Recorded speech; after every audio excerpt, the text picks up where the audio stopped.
आइए जानते हैं आज की कुछ अंतर्राष्ट्रीय खबरों को। पहले एक नजर आज की हेडलाइंस पर। पप्पू यादव को भेजा गया जेल, कहा बीजेपी के दबाव में नीतीश कुमार ने कराया गिरफ्तारी। देवप्रयाग में बादल फटने से मची तबाही, मलबे के साथ बह गई इमारतें। 2 से 18 साल के बच्चों के लिए भारत बायोटेक की वैक्सीन के फेज 2-3 का होगा ट्रायल। राज्यों के द्वारा खरीद के लिए वैक्सीन की सिर्फ 2 करोड़ खुराक, केंद्र ने तय किया कोटा। कोरोना की दूसरी लहर में युवा ज्यादा हो रहे शिकार, आईसीएमआर ने माना और वजह भी बताई। G7 समिट के लिए ब्रिटेन नहीं जाएंगे पीएम मोदी, कोरोना के चलते लिया गया फैसला। अल अक्सा मस्जिद में हिंसा के बाद इजराइल पर पाकिस्तान ने बोला तीखा हमला। सलमान खान को राधे में हुआ करोड़ों का नुकसान। श्वेता तिवारी के वीडियो पर उन्हीं की भाषा में अभिनव कोहली ने दिया जवाब, खोले कई राज। और शर्टलेस क्रिस गेल मालदीव में कर रहे हैं चिल। जाप के राष्ट्रीय अध्यक्ष पप्पू यादव को मधेपुरा की पुलिस ने पटना से गिरफ्तार कर ऑनलाइन कोर्ट में पेश करने के बाद वीरपुर जेल भेज दिया है। पुलिस ने पूर्व सांसद को मधेपुरा व्यवहार न्यायालय के प्रभारी एसीजेएम प्रथम कोर्ट में पेश किया। इसके बाद कोर्ट की प्रक्रिया पूरी होने के बाद उन्हें जेल भेजा गया।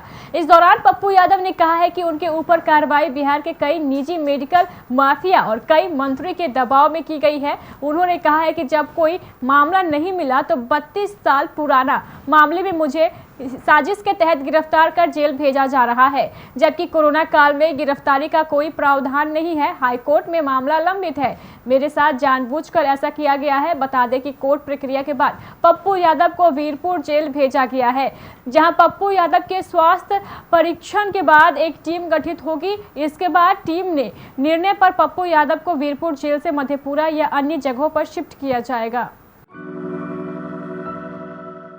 उत्तराखंड के देवप्रयाग में बादल फटने से भारी तबाही मची है। हादसे से इलाके के शांति बाजार में कई दुकानें बह गई।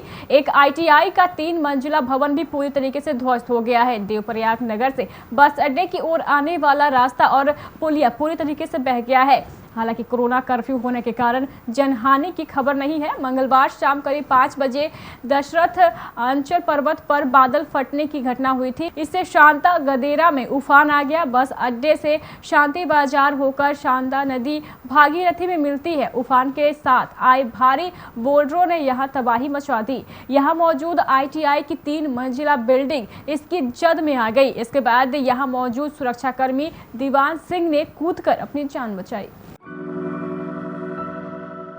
देश में कोरोना महामारी के खिलाफ लड़ाई में अब बच्चों के लिए आने वाले दिनों में अच्छी खबर मिल सकती है। एक एक्सपर्ट समिति ने मंगलवार को 2 से 18 आयु वर्ग के लिए भारत बायोटेक के कोविड-19 टीके कोवैक्सीन के दूसरे तीसरे चरण के लिए ट्रायल की सिफारिश की है। आधिकारिक सूत्रों ने यह जानकारी दी। उन्होंने बताया है कि यह ट्रायल दिल्ली एवं पटना के एम्स और नागपुर स्थित मेडिट्रीना मेडिकल साइंस इंस्टीट्यूट समेत विभिन्न संस्थानों पर किया जाएगा। केंद्रीय औषधि मानक नियंत्रण संगठन की कोविड-19 विषय विशेषज्ञ समिति ने मंगलवार को भारत बायोटेक द्वारा किए गए इस आवेदन पर विचार विमर्श किया, जिसमें उनके कोवैक्सीन टीके की 2 साल से 18 साल के बच्चों में सुरक्षा और रोग प्रतिरोधक क्षमता बढ़ाने समेत अन्य चीजों का आकलन करने के लिए परीक्षण के दूसरे तीसरे चरण की अनुमति देने का अनुरोध किया गया था। केंद्र सरकार द्वारा सुप्रीम कोर्ट के समक्ष वैक्सीन वितरण का फॉर्मूला शेयर किया गया है। इसके मुताबिक राज्य सरकारों को 18 से 44 आयु वर्ग की आबादी के लिए मई में करीब 2 करोड़ खुराक दी जाएगी। साथ ही यह भी कहा गया है कि इस महीने वैक्सीन की 8 करोड़ 50 लाख खुराक उत्पादन होने की उम्मीद है। केंद्र ने कहा है कि वह उन खुराकों के लिए भी कोटा तय कर चुका है कि जो राज्यों द्वारा सीधे वैक्सीन निर्माताओं से खरीदने की जरूरत है। केंद्र सरकार ने कहा है कि 18 से 44 आयु वर्ग के लोगों की संख्या के आधार पर इन 2 करोड़ खुराकों को राज्यों को भेजा जाएगा ताकि यह सुनिश्चित किया जा सके कि खुराक को समान रूप से वितरित किया जाए। आपको बता दें कि कुछ राज्यों ने शिकायत की है कि उनका आवंटन अपर्याप्त है। बीते सप्ताह के अंत में केंद्र सरकार द्वारा सुप्रीम कोर्ट में प्रतिक्रिया दाखिल की गई थी। इसमें कहा गया कि राज्य निर्माताओं से टीकों की खरीद कर रहे हैं। केंद्र सरकार ने वैक्सीन निर्माताओं से परामर्श करके प्रत्येक राज्य की 18 से 44 की आबादी के आधार पर कोटा निर्धारित किया है।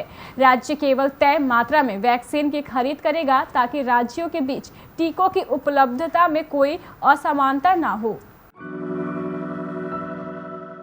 कोरोना वायरस के कहर से भारत बेहाल है। इस बार कोरोना की दूसरी लहर में सबसे अधिक युवा ही शिकार हो रहे हैं और इस बात की पुष्टि अब ICMR यानी भारतीय आयुर्विज्ञान अनुसंधान परिषद ने भी कर दी है। ICMR के प्रमुख डॉक्टर बलराम भार्गव ने मंगलवार को कहा कि कोविड-19 महामारी की दूसरी लहर में युवा थोड़ा ज्यादा प्रभावित हो रहे हैं क्योंकि वे शायद बाहर जाने लगे और देश में मौजूदा SARS-CoV-2 के कुछ प्रारूपों की वजह से भी ऐसा है। यह पूछे जाने पर कि क्या युवा आबादी ज़्यादा प्रभावित हो रही है, ICMR के महानिदेशक डॉक्टर बलराम भार्गव ने कहा कि कोविड-19 की पहली और दूसरी लहर के आंकड़ों की तुलना यह दिखाती है कि उम्र का ज़्यादा अंतर नहीं है।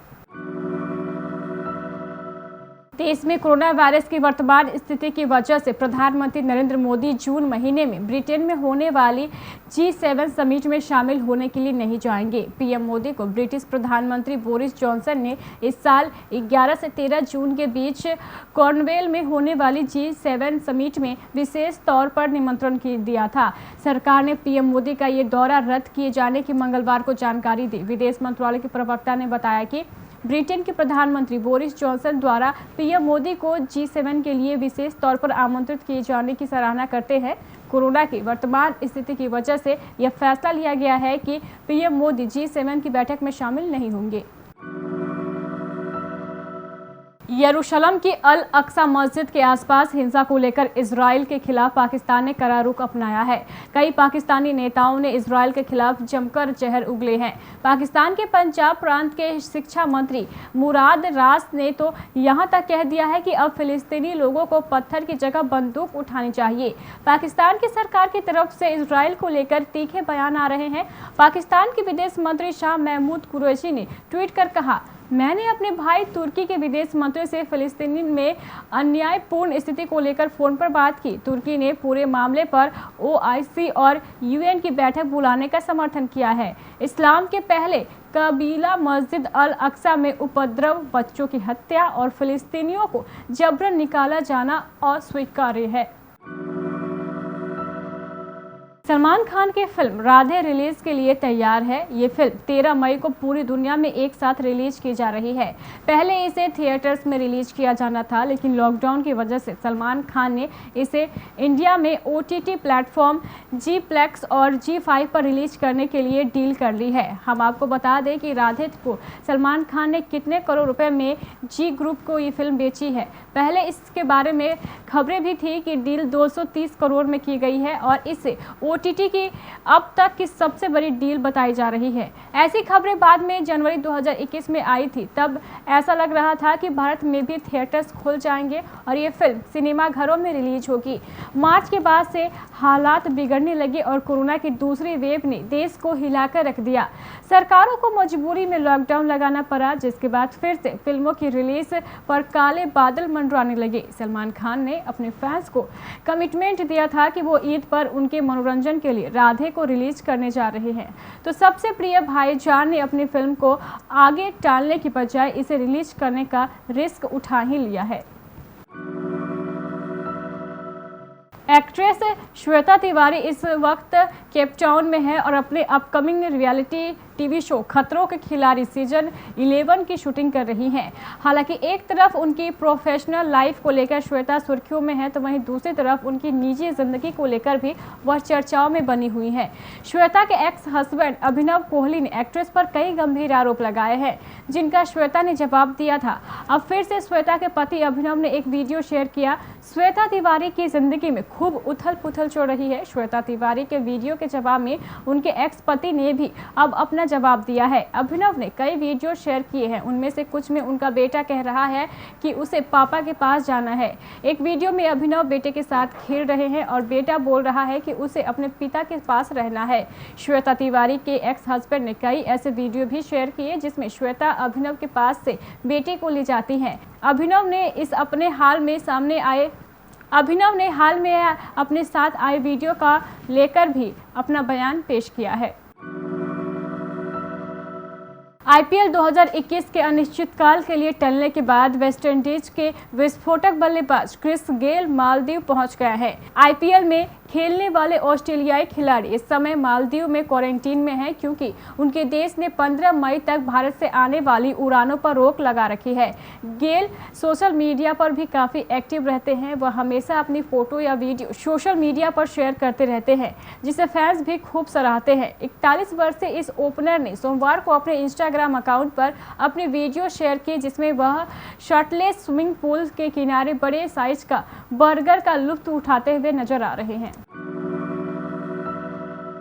तो ये थी हमारी कुछ अंतर्राष्ट्रीय खबरें। चलेंगे प्राइम स्टूडियो।